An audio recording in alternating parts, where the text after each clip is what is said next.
Becca is a third year at Burrell in Las Cruces, New Mexico. And so, Becca, will you take it away and share with us about your mentor? Yes. Okay. Well, welcome everyone. And a special welcome to Dr. Kristin Collier. We have the honor of just hearing from her, sitting at her feet tonight. Dr. Kristin Collier is an associate professor of internal medicine at the University of Michigan in Ann Arbor, where she serves as the director of the University of Michigan Medical School program on health, spirituality, and religion. She's also the associate program director of the internal medicine residency program there, where she oversees the primary care track specifically. She received her medical degree from the University of Michigan Medical School and completed her internship, residency, and chief residency there as well at the U of M hospitals. Her academic interests are in the overlap, the intersection of spirituality, religion, and medicine. And her peer-reviewed work has been published in very high-impact journals such as JAMA Internal Medicine and the British Medical Journal. And she also has had writings published in the Notre Dame's Church Life Journal, Theopolis, America Magazine, and Public Discourse. And finally, she shared a little bit about this, but she is also a lovely wife and the proud mother of 4 sons. I would add that they are all extremely talented, especially musically gifted. And so, yeah, please join me in giving a warm welcome to the exceptional Dr. Collier. Thanks, Becca. Really appreciate that kind introduction. Thanks, yeah, to both of you, to Wes and Becca, for inviting me. Just gonna set up my slides here. All right, so let me know if you can't see them. I think they're all set. All right, so again, thanks for everyone for being here. I know it's a Sunday evening and everyone's time is precious, so I hope to make the most of our time together. So I've been given 20 minutes to share formal remarks, and then we'll have some time for a Q&A, and then I know you have your breakout rooms. But here are my ambitious goals that we're just going to scratch the surface on really tonight. So understand how our belief, the reality, the beautiful reality of the Imago Dei as Christians intersects with our work every day and the work we do as physicians in training and in physicians. And really be convicted maybe to witness more to this specifically, and we'll talk about how to do that. Recognize the importance of having an integrated identity. I have a lot of people who, think that, they're like, gosh, I'm a doc Monday through Friday and a Christian on Sunday. Like, am I allowed to be a Christian physician all the time? Yes, you are. Spoiler alert, yes, you are. Reflect upon the risks and barriers to bringing your faith into the public square. There are real risks to this. I'm not going to be a Pollyanna and say that this is all like butterflies and rainbows. It's not. This is really hard to do, and we got to do it together in community and discern God's will for us. Think about practical strategies to try to bring your faith into the work that you do in medicine, and maybe even more broadly into the public square and advocacy that you do or writings that you do. And really, I think, review how Christianity has something invaluable to provide to the conversation on human dignity. And really help us to, I think it's important to have an apologetic as why we deserve to have a seat at the table as people who have distinct theological claims. And I really just hope to encourage one another, because this can be really hard work. So this is my claim, my big claim. So not only is it possible for people of faith to carry all of who we are into the secular space, including our faith, but it's necessary to do so, especially if we say, which we should in medicine, if we say we care about the inherent worth and the inviolable dignity of all human beings. So to get us started, just maybe a couple questions to think about in our productive wonderings. I'd like to ask you some questions, and these are actually probably harder to answer, maybe not for this group, but actually harder to answer than maybe they look on face value. So are human beings valuable? Why are they valuable? And do all human beings have equal value? Why or why not? And I've chosen these questions because I think these are really foundational to our work we're doing in medicine. And again, because I think Christians have something really valuable to say to this conversation. So if you wouldn't mind unmuting, because it's hard for me to see the chat in this mode, any thoughts about your answers to these questions? Like, what comes to mind here?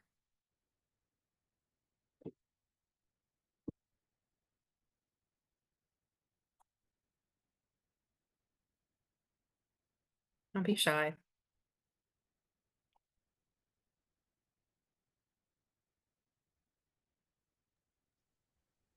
The things that come to my mind Mhm. are if human beings are valuable, like what is their value? It's really going to come to play at like end of life care, as Mhm. well as maybe disease states that are hard to treat or maybe incurable.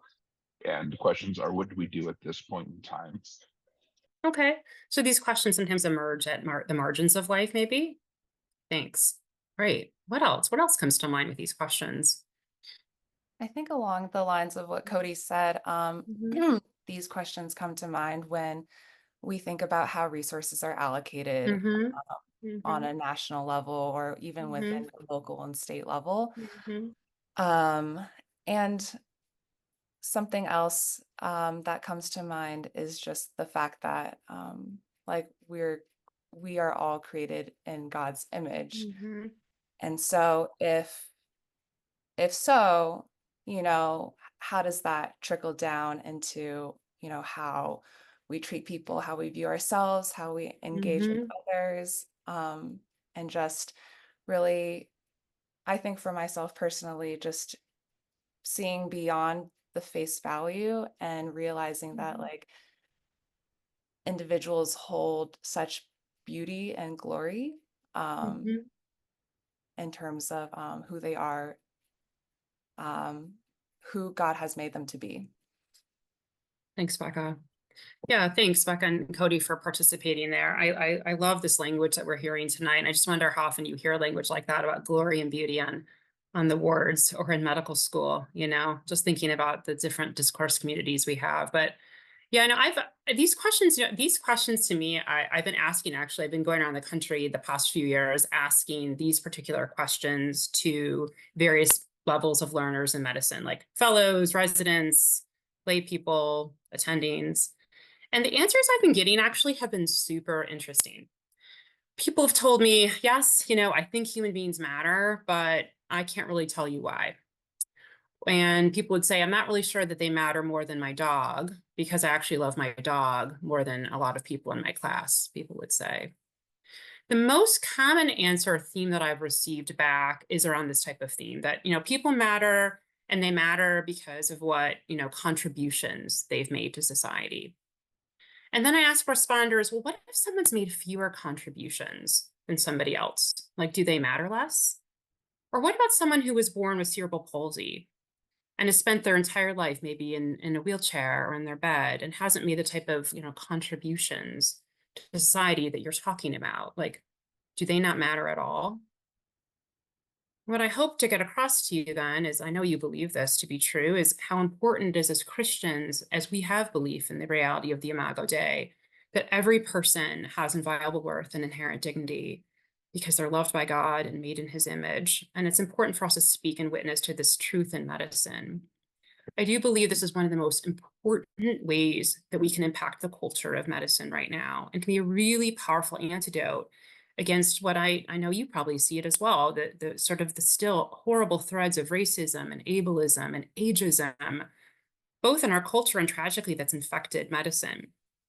I actually recently gave a talk to a group of physician assistant students at another institution. I won't say where it was. And I asked them actually those questions.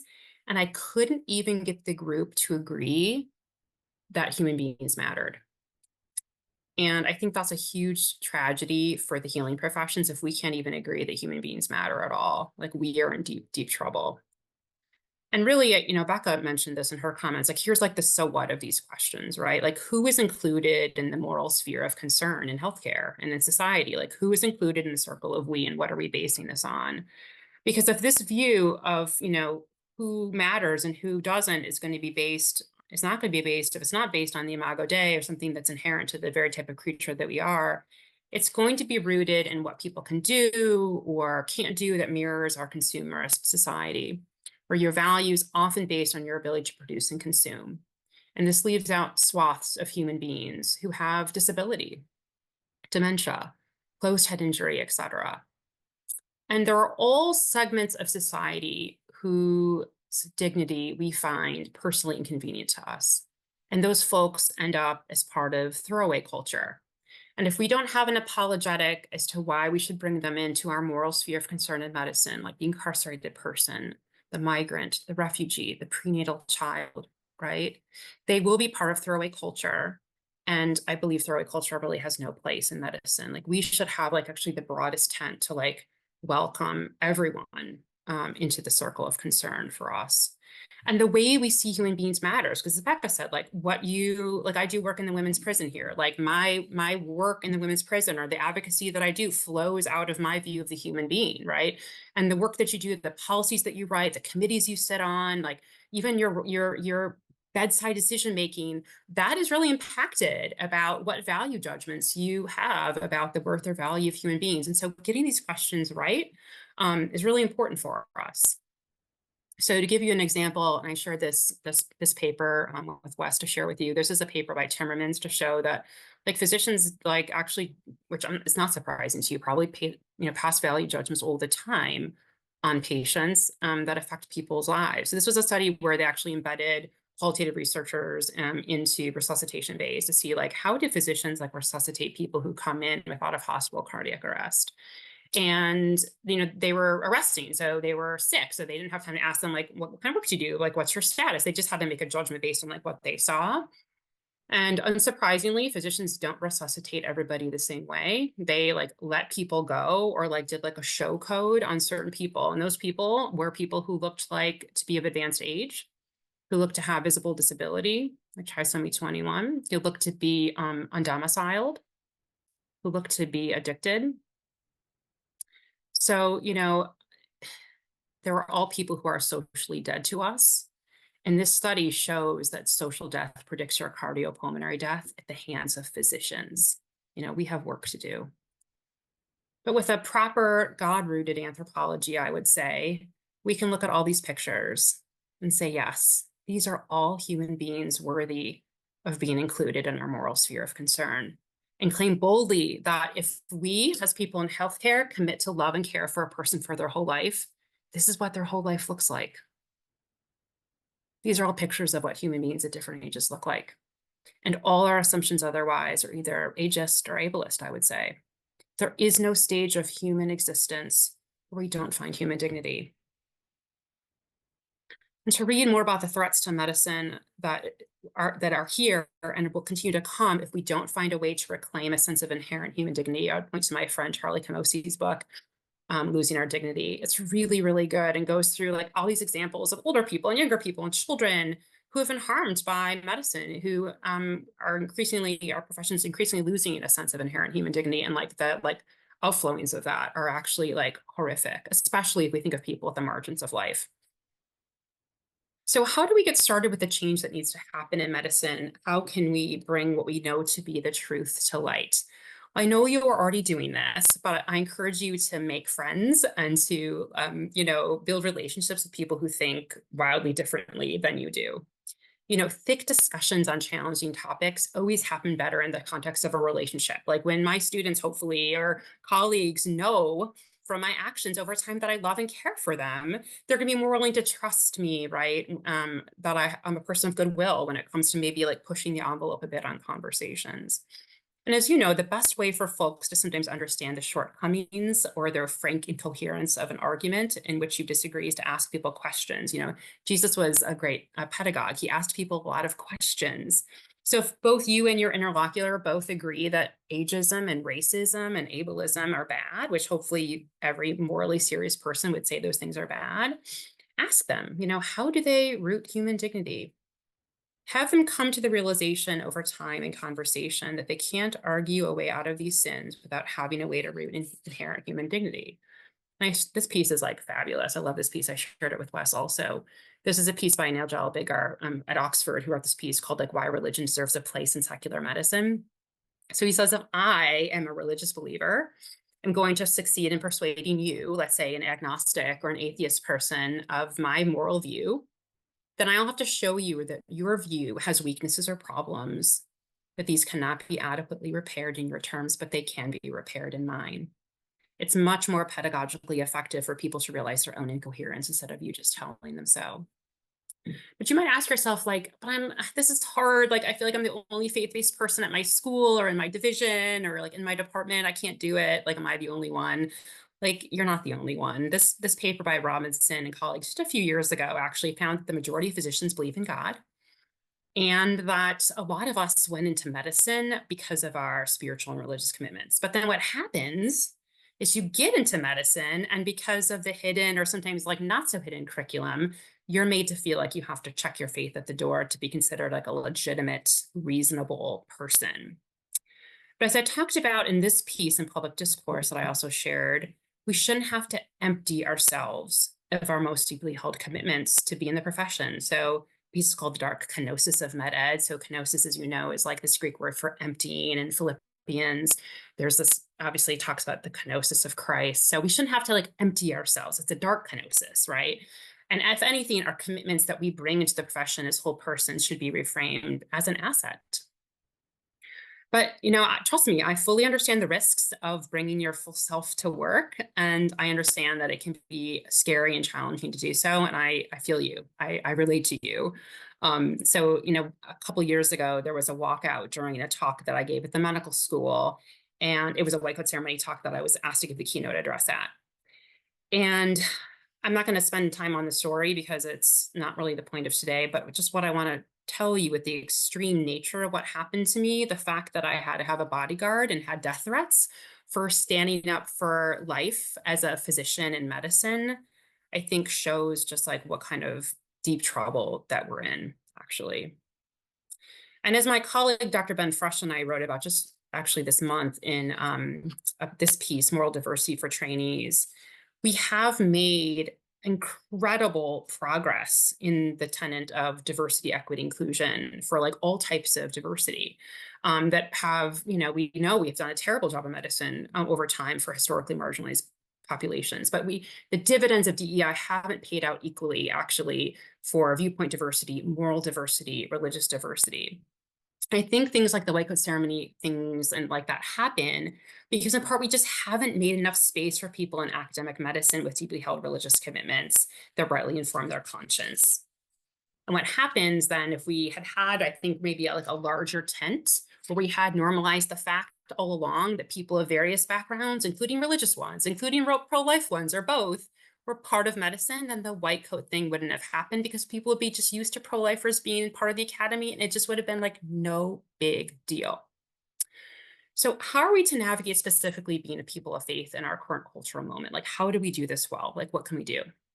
So I really want to point out the importance of friends. The principalities and powers that be would like nothing more than for you to feel like you are losing your mind, like that you're by yourself, that you're isolated, and that you're all alone.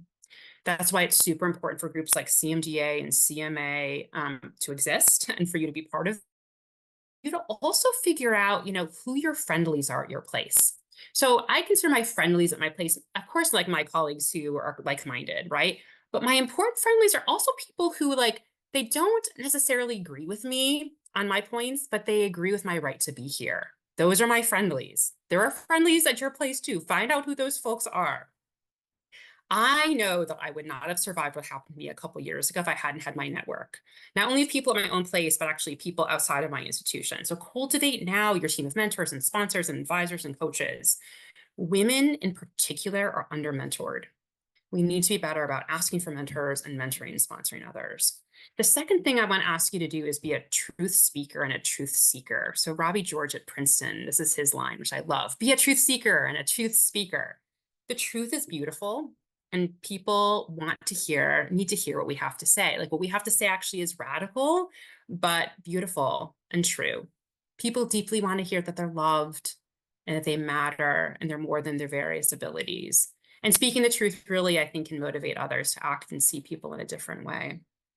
So in telling the truth, I urge you to think about all the dehumanizing words you hear on the wards or in your clinics. I have an interest in narrative medicine, so I think about language a lot, but I would say it's a simple thing to do. Be on the lookout and call out language that serves to dehumanize. Every dehumanizing ideology starts with the same temptation, which is to see the undesirable other as a non-person. And this can be in how we call people who have, brain injuries, like a vegetable, for example, or how we call people by their disease. A person's an addict, we'll say, instead of saying someone who has addiction. People are food groups. We don't reduce people to their illness. They are someone made by God in his image, someone with inviolable worth and inherent dignity. And you can witness to this truth by the way you speak about patients on rounds, in your notes, to your colleagues on the consult, in the clinic.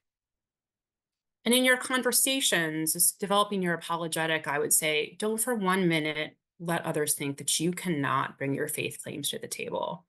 As Kamosi says, there is no view from nowhere. He says, everyone addressing foundational questions in ethics does so from the perspective of a normative tradition constituted by first principles. Such first principles claim the thinker by faith, intuition, or some other authority. This is true whether you are a utilitarian, a feminist, or a Roman Catholic.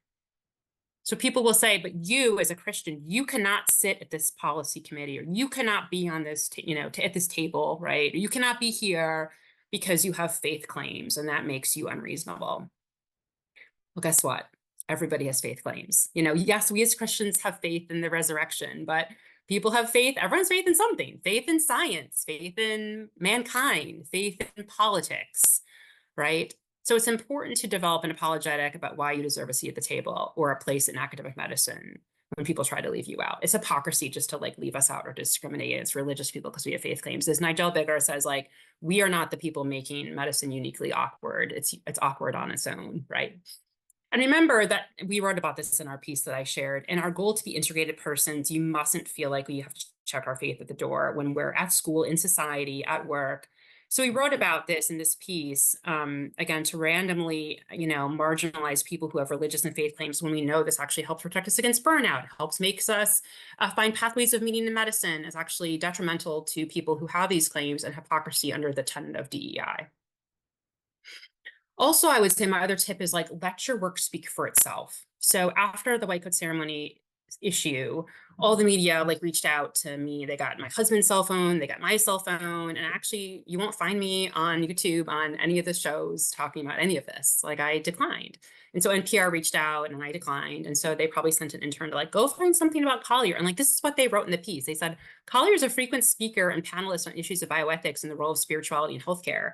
On her Twitter, she's written about racism, ageism, and ableism in medicine and advocated for better healthcare access for incarcerated people and residents of rural America. That's awesome. I could have never, anything I would have said to defend myself would not have been as good as this, right? Let your work speak for itself. You're doing the good work, let it speak for yourself. And what I would say, when I wanted to justify myself, I think I have a legitimate position of why I was annoyed about the white coat ceremony thing happened. I wanted to go defend myself. But once your responses start looking like the world, you should check yourself.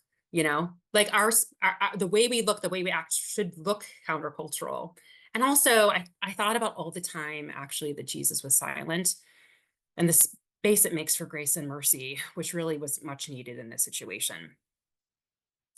Also, my other tip is always speak up what you're for, not what you're against. So when you're speaking, I don't say I'm anti-abortion or that I want to take away this or that I'm anti that. What I do say is actually what I'm for. That I'm for expanding rights to the most vulnerable members of Homo sapiens, that I'm for actually making more space in society for moms and babies. You have nothing to apologize for. What you have to say is countercultural and radical, but true and beautiful. So to help you remember this, I have this little trick to help you remember to speak up what you're for and not what you're against. So let's say I was to pass around a box of donuts if we were all together in a room. And I was like, would you like a donut? And then you say, I don't want a donut. And I'll say, well, why not? And you say, because I'm anti-donut. I'm like, what kind of person is anti-donut? Okay. But then I pass the donuts around again, same thing. And I say, would you like a donut? And you say, no, I'm going to pass. And I'm going to say, why? And this time you say, well, actually, I'm doing it for my grandpa. See, my grandpa just turned 70. And in the 70th year, he wants to run a 5K and he wants to run it with me. And so in the pursuit of health, we're actually going to make better dietary choices. So I'm actually passing on the donut for my grandpa. And people be like, oh my gosh, I love your grandpa. It's so sweet. It's the same thing, right? But you spoke about what you were for, which is your grandpa, not that you were anti-donut. See how different the narrative is and how that lands on people's ears better? All right, so to wrap up, just 4 like more practical tips, because I hate being like theoretical without the practical tips. So these are the practical tips. Like, you talk about your 4, build your friendlies, get your network, all that, but also these things. You need to discern what God's will is for you. But how do you do that? I would say we're so distracted, like there's so much noise. So to help you understand this part of it, I just want to read you this quick excerpt from the play St. Joan, that's from George Bernard Shaw. So in the play, if you don't know the play, St. Joan tells about how she saves her country, all according to wisdom from the saints who gave her counsel. So in scene 1 of the play, Shaw has Joan speak to Robert, a military leader, and she says, "I hear voices telling me what to do. They come from God." But Robert objects and says, "They come from your imagination." And Joan promptly responds and says, "Of course, like that's how the messages of God come to us." Later in the play, the Archbishop asks Joan how she knows she's right about certain things. And she says, "I always know, my voices." And then King Charles interrupts and says, "Oh, your voices, your voices. Why did the voices come to me? I am the king, not you." And Joan responds, "They do come to you, but you do not hear them. You've not sat in the field in the evening listening for them. When the Angelus rings, you cross yourself and have done with it. But if you prayed with your heart and listened to the thrilling of the bells in the air ringing, you would hear the voices, as well as do I," end quote. You need to regard prayer and silence as essential tools in being a Christian witness into an increasingly hostile culture. This will help in the purification of yourself, but also in clarity of what you should be doing. And remember that the safest place you can be in is in God's will. And also remember your story. So MacIntyre, who's my favorite philosopher outside of Mother Mary, said, "I can only answer the question of what am I to do if I can answer the previous question of what story or stories do I find myself a part?" As Christians, yes, for sure, medicine has its own story, but is embedded within the larger meta-narrative story of creation, fall, redemption. And if we believe what we confess, our actions and lives should reflect this truth. So remember your story. Thirdly, trust in the promises of God. The scripture is the one that came to my mind most during the white coat ceremony. "In this world, you will have trouble, but take heart. I have overcome the world." Mother Cabrini said to end, "This is America. We're bold or we die." I used to think this was like hyperbole. And actually, now I know this is true. If we are not bold in the spot where we're in medicine right now, literally people's lives are at stake. And to close, I just want to leave you with this really cool quote from Ela Kaminsky. "At the trial of God, we will ask, why did you allow all this? And the answer will be an echo. Why did you allow all of this?" We will all be called to give an account of how we did or did not defend the vulnerable, pronounce Christ's name, and live in right relationship with him and our neighbor. God help us in this important calling. Thank you. All right, hopefully we have time for questions. Yeah, certainly. Thank you so All much. right, sure. Would you like folks to just speak them out? We've got about 25. Yeah, just like unmute and speak. I'm happy to answer questions about whatever. Really, nothing's off the table. Whatever's on your mind.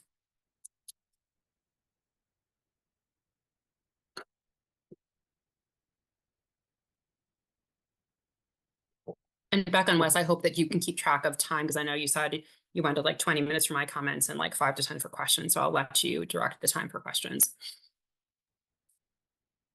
Sure thing. Yeah, anybody go for it. Dr. Collier, thank you so much for sharing with us. I was at the conference where you shared about your white coat ceremony and was really moved by what you shared and how you stood up for Christian faith and values. And so I was just thinking, you were talking about narratives, and I was wondering how oftentimes narrative that the God oftentimes will, like, the morals will fluctuate. And so in that type of situation, how do you stand up for, like, this is what I am for and not against, and in a way that can like still be friendly while helping people recognize that how their morals are shifting and not just like what they say that they think it is. I don't know if that really makes sense. Yeah, and so Zion, thanks for that. Your audio, I don't know if it was on my end or your end, but your audio like sort of cut in and out a little bit. But I think I get the gist of what you were saying. So yeah, no, I totally agree that like, you know, that what we consider to be within Overton's window or like as a reasonable medical standard actually like shifts all the time. Like we actually like are in the midst of like currently very contested ideas, not just about contested issues that I sort of hinted at today, like abortion and physician-assisted suicide, euthanasia, but we actually have contested ideas actually about like what health is, like what healthcare is, like these everything's very contested and things have shifted over time. You know, if we think about like how we say Hippocratic Oath and like we don't say that anymore and like all these ideas and things. So how do we make space in these unresolved, probably never to be resolved moral disagreements within the profession? I would say, number one, I would say practically, which maybe doesn't have to do with language so much, but making space for moral disagreement, I think is what you were getting at, is making space for physician conscience.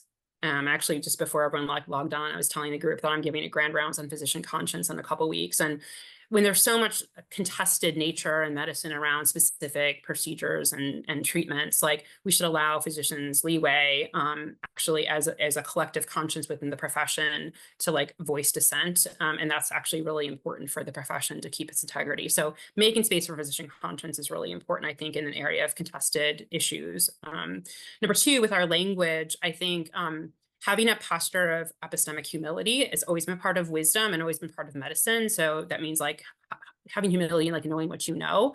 Like I'm always actually open. I try not to be defensive in the way that I talk about things. I actually used to be like a really militant pro-choice person until 5 years ago. And now I'm a pro-life person. So like, I get it. I was like militantly pro-choice for like 45 years. Right. So like, I come into conversations with that posture of humility. And if I hadn't had that posture, I don't think my mind would have been changed, although ultimately it's by the grace of God, these things happen. So coming to the conversation with like, yeah, like I totally get that there are morally serious people on each side of this debate who come to the table of people of goodwill. And like, I want to hear what you have to say. I'm always willing for my mind to be changed if it needs to be, or which is a gift. Or I come away actually strengthened in what I came in with my belief as, which is also a gift. So I think it's the posture in which you approach things. And I would say this posture of epistemic humility is one that I would use. And also in moral disagreements, making space for conscience practically also. Thanks, Zion. Other questions? Forgive me, I'm going to try to word this in a good way. So forgive me if I mumble a little bit. You're good.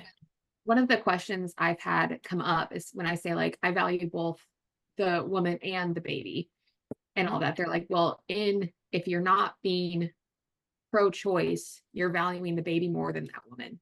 And she's the one who is your number one patient is the topic I get. How do you respond to that saying like you value both equally? And like, how do you navigate that space as a practitioner?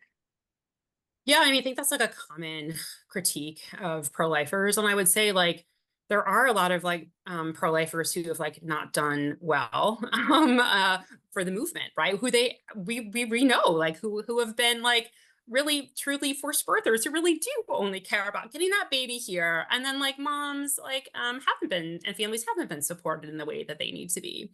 And so when oftentimes people talk about these like extremists, like actually like good pro-lifers are actually like comfortably in the middle because actually I do care about moms and babies. And so like not just like saying that by doing it, like so having like being supportive of policies. And I've been involved in, which I can share later with Wes, like documents like that many of us have put together about like actually what good pro-life policy looks like about supporting moms in society.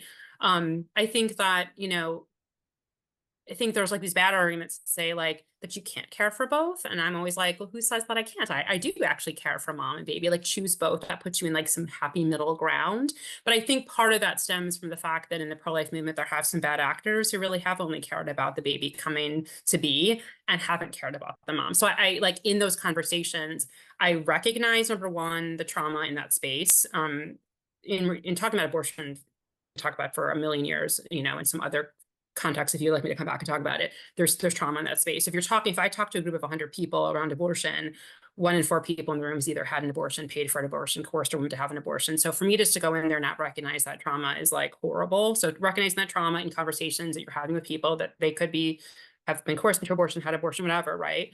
And then also recognizing the historic atrocities sometimes that have happened where actually women's bodily autonomy hasn't been respected in certain ways, and how women and families and parents haven't been supported with policy. And you speak for yourself, and you have a commitment to support moms and babies. And that's something that you have the right to do and to say. But I think that's some of the critique where that stems from, and recognizing like where that comes from, I think helps us understand maybe how to respond to it. Yeah, thanks, Michaela.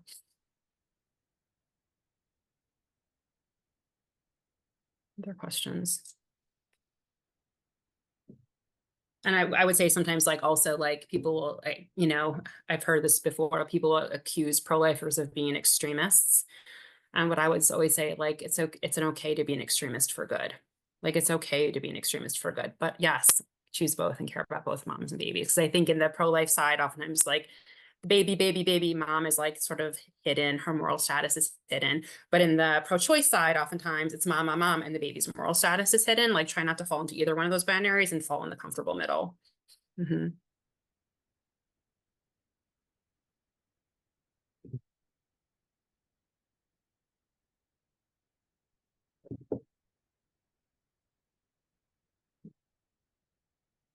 Anything else that anyone has on their mind? Yeah, I have a question, Dr. Collier. Yeah. Do you have any thoughts about how to discern between when to speak up for truth and when to, as you mentioned, like be silent as Jesus was silent? Yeah, no, that is a true thing. When I talk to oftentimes like, students or trainees, like there's real risk, right? For having, I just, was looking at a paper by Kara Buskmiller, who's a maternal fetal medicine.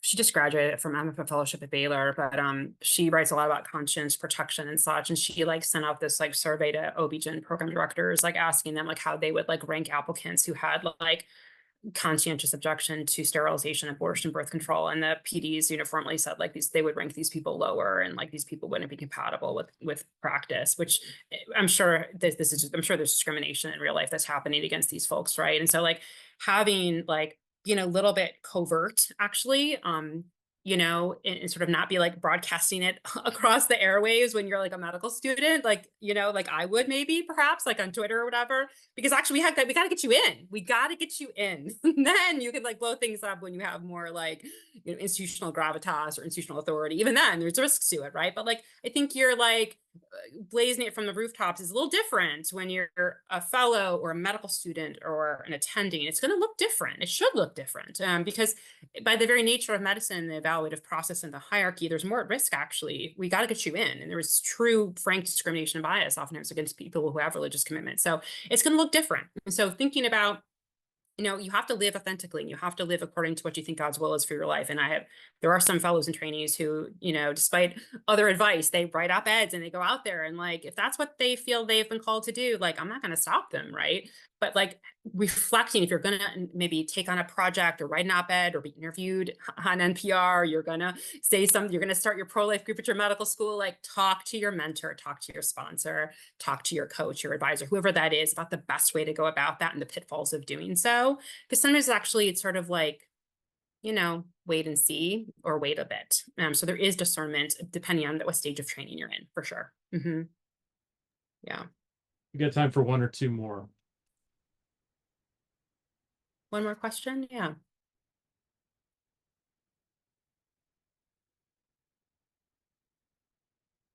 So there's a question in the chat. How do you share these particulars with youth today? Yeah, so actually my favorite, I've loved talking to everybody, but my favorite group of people to talk to actually are like young people. And I've been going to high schools actually over the past year, which is like super fun. I get the most freaked out talking to high school students because they like right away size you up, right? And can like judge your nonsense. But like, I think the thing with youth, which I think is so encouraging, is that they're really justice oriented. Like they really are justice oriented. And so I'll oftentimes start with like sort of like justice principles, like care for the marginalized, like care for the vulnerable, expanding rights to the most vulnerable members of Homo sapiens, all these things. And they're like, talk about my work in the women's prison. I talk about all these things. And they're like, yeah, I'm totally with you. I'm totally with you. And then, right, I sort of come into it with my Christian beliefs and how my Christianity informs it. They're like, she seemed really reasonable. She was talking about things we all like agree with, like justice and all these things. And now we have to reconcile that with now and to find out she's a Christian, right? So I think like framing this into, right, this how actually my commitments, according to what I believe to be true from the Gospels, have driven this work. It resonates with them a ton about thinking about how these topics actually relate to justice. And if we think about, again, this isn't inflammatory to say, I'm even nervous to say it in front of you, but if I think about, like, which I think is true, I think abortion is violence against women. And we think about violence against our most vulnerable prenatal sisters, who are, you know, our in utero sisters. Like, as a true feminist, I can't stand for that type of violence. It's like, this is a justice issue for me. Like, they're like interested in hearing more about that. And they'll push and they'll ask good questions and we'll wrestle it out. We'll tangle with it, you know, but they leave there like, okay, like at least I heard something that like makes me think about things in a different way.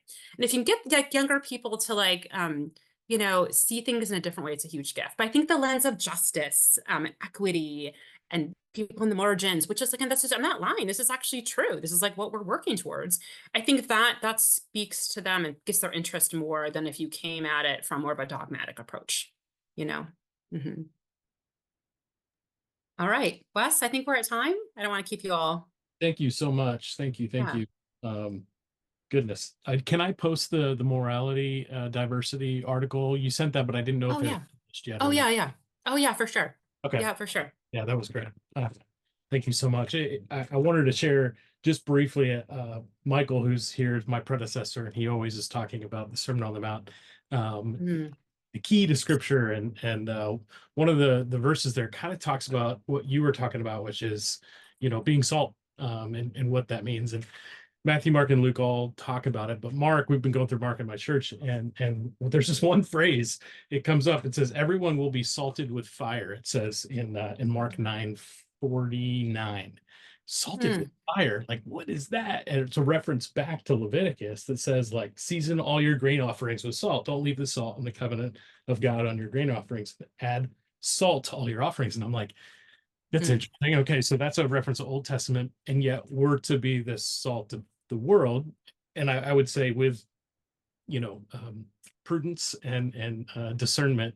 Yes. And then you were talking too about God's will and stuff. It's immediately my brain went to Romans 12:1-2, which says, by the mercies of God, present your bodies as a living sacrifice, along with the salt, holy and acceptable to God, which is your spiritual act of worship. And then you don't be conformed to the pattern of this world, but be transformed by the renewing of your mind.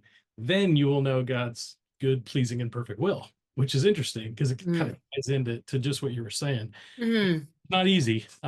Goodness, I know it's not easy. I admire all of you for standing up for what you are. Thank you for these thoughts to consider. I don't know if any of us will speak as articulately as you did, but we can be operating where God calls us to. That's right. And so it's about, you know, obedience. It is. So before you guys break out into groups, and you're welcome to discuss some of the stuff you've had with Kristin, just want to share a few little announcements. One is to download the app. Download the app, Student Life app. That same link, it's right there. You can click it.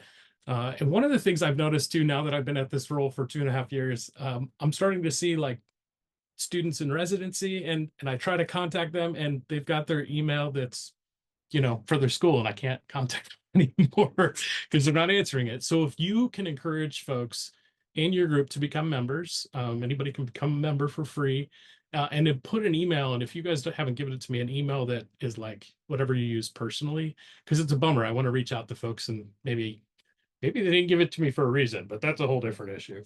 I'd rather be able to communicate with you. So please encourage that. Oh.